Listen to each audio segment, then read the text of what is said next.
This episode is brought to you by Indie Film Hustle Academy, where filmmakers and screenwriters go to learn from top Hollywood industry professionals. Learn more at ifhacademy.com. I need to ask you, so can you tell me the story behind your script, Karate Writer? Oh, God, dude. Okay. So there's... So there's a guy, I shouldn't be cruel. I don't want to be cruel. His name's Ron Marchini. He was basically like, if there was a poor man's Chuck Norris, he's that poor man's Chuck Norris, right? So he's like, you know, it's terrible to say, but it was these really cheesy, karate movies. And I had written this kind of what I thought was this really cool, I called it like Stray Trigger, some jerk off title like in the early 90s that you did. And it was this love triangle between this criminal, this kind of hardened killer, a cop, and a psychologist. They all kind of were interrelated. And I thought, oh, this will be cool.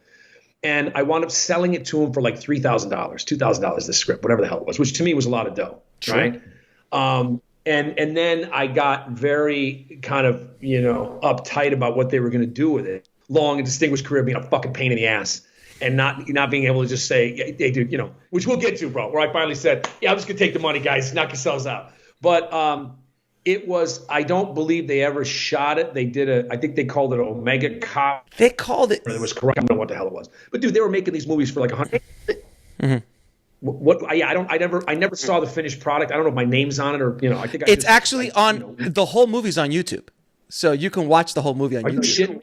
It's called Karate Raider, but it's called Karate Raider, but within the description is your movie, but the title in the movie is different than Karate Raider. So I actually scanned through it. I didn't sit and watch the entire thing because it was genius. No, I would recommend that. It's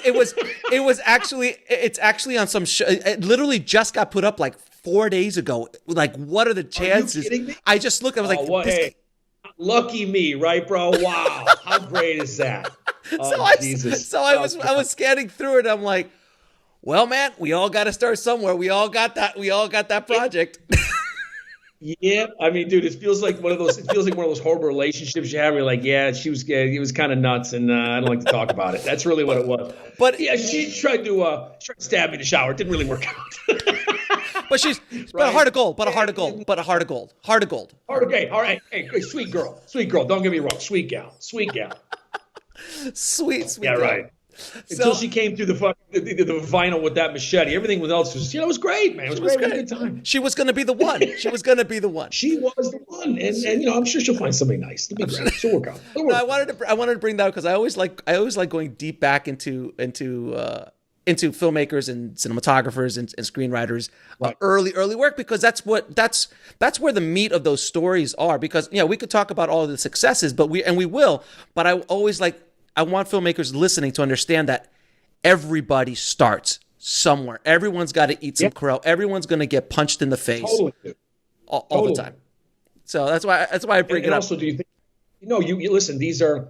These are the necessary kind of doldrums and kind of the B tier, C tier, D tier, Z tier things you have to do to get going and get your name out there and try to make a living at this. It's not easy. And again, dude, you and I came of age again where you got, you think about you being in this business, being a poster over 20 years, you've seen technology. I mean, this goddamn phone does more. This and iTunes does more than I ever had access to at a full-blown production facility with a DVE and every other thing, with a flame and all these things. We thought, oh my God, this is so amazing. Your phone will do that stuff with filters and it's crazy. So I always tell people, there's no excuse for you to not make something. You see extraordinary things made by the amateur filmmakers. It's like, but again, I think the cream will still rise to the top. Yeah, no question. And yeah, dude, you need to wherever the hell you're starting out, YouTube, TikTok.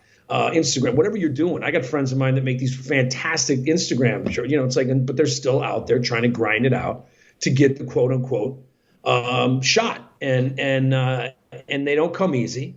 And again, a lot of times you just got to be willing to get your balls beaten like a birthday piñata, what a great line. And that is what it comes down to is your how resilient are you? Mm-hmm. How tough are you? And how much do you want to take getting smashed in the face time and time and time again? Because that's really what it's going to require, and not take the shit personally.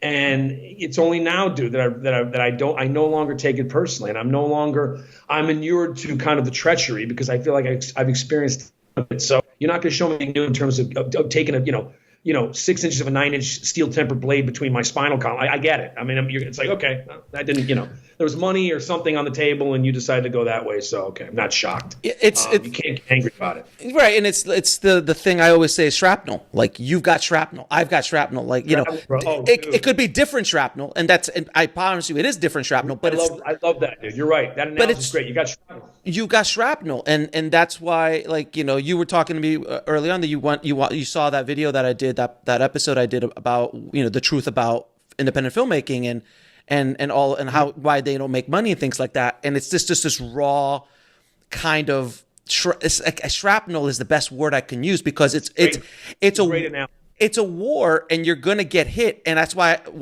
everything I do is because I want to help filmmakers but understand that the punch is coming and how to. Exactly. You're gonna get hit. You're gonna get hit. Brother, you can't do them that's the greatest service you can do to filmmakers. Like, if you think that you're going to run that gauntlet and not get knocked on your ass and get that kind of ammonia taste in the back of your throat when you really get the shit kicked, you're going to taste it. You are, man, that bitter, coppery, it's coming. And I think too many people make this false arrangement / agreement with themselves that, but not me. I'll coast. And I've certainly seen it. And then I've seen those same people, dude, get dropped from the stratosphere and land on their head. And it's like, you're not gonna be able to sit it out. I don't care how good, I don't care what cloud you think you're cruising on. You're gonna get knocked. And by the way, you should want that. And you should want it, and it doesn't matter, dude. It happens all the time. It's happened to me. It's happened to me multiple times. And It's, again, how you shake it off and keep going. And the great thing is, brothers, it's like, you've been doing this as long as you've been doing it. I've been doing this. Like, we don't age like athletes. We're not a blown rotator cuff away from, like, that's it. You get better. I'm better in my 50s than I ever was in my 30s or 40s. Ever, and across the board better. So anybody that doesn't, Raymond Carver didn't publish his first short story until he was 52 years old. So it's like, you can become one of the most prolific kind of American short story writers. It's like, there is always room for something extraordinary, and it's age proof. It shouldn't mean, I got to be this young upstart kid. It's like, those experiences don't necessarily move me the way the experiences of people that have lived life do. So yeah, man, it's never too late, and you can always improve. And I love that about the craft, Absolutely.